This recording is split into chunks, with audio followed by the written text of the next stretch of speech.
Thank you, Mr. Chair.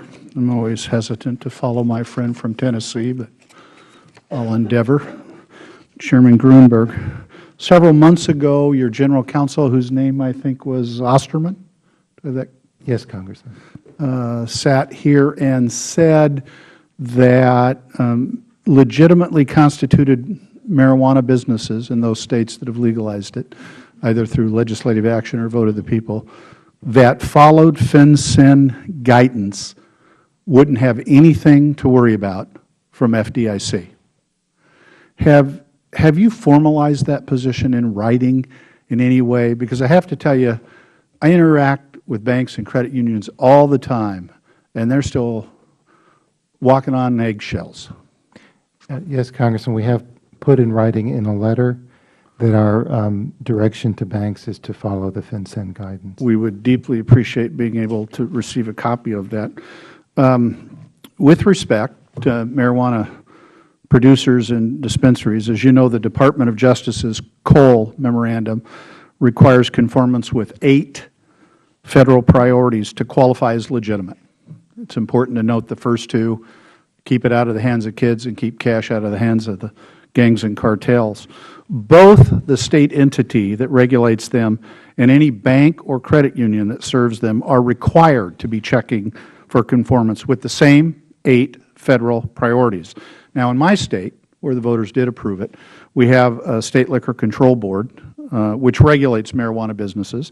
They are working with financial institutions to allow banks and credit unions to check the Liquor Control Board's database for red flags before they process any transaction for a marijuana business. And frankly, it seems to me that this is just a much more effective and efficient way, we're always looking for efficiencies here, for compliance checks. But frankly, I worry that it's being undermined because the FDIC insists that banks do their own checks, notwithstanding the fact that we have a regulatory entity that is set up. It seems to me that you could check how robust and muscular the Liquor Control Board's effort is and sign off for that to be the one-stop shopping by banks so that everybody wins. What's wrong with that idea?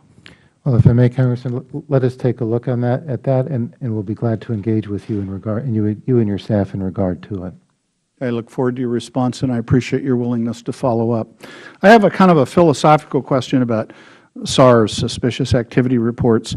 Obviously, it's up to the bank or the credit union to decide whether or not to close a bank account, and I think it should be, so don't interpret my question to mean anything other than that.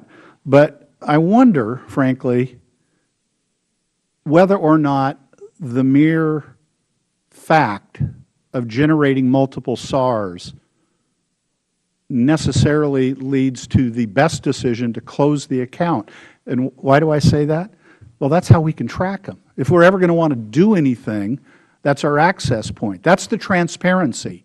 And if the reaction is you hit X number of SARs, you're gone, the reality is they either A, figure out a smarter way to get around indicating reasons to be put on the SAR list, or B, they go all cash, thus not benefiting anybody, frankly, and being counterproductive from what we're trying to get at. What's your reaction?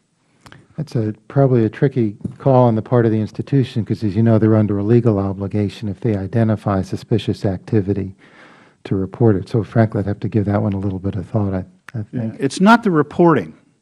It's the closure that I wonder about. Because it seems to me you just took the teeth out of our ability to enforce. Lastly, quickly, I want to go all the way back to Wachovia in 2008 and have you just comment briefly on the fraudulent activity you found and stopped. And if you will recall, how much money was returned to consumers on the basis of your enforcement action? That was, as you know, Wachovia was a nationally chartered bank under the supervision of the OCC, so I believe it was actually an OCC enforcement action, but we can certainly get that information for you, Congressman. My recollection is it was a very large number with lots of zeros. It was substantial. Thank you for your service to community and nation, sir. Thank you. I yield back the balance of my time.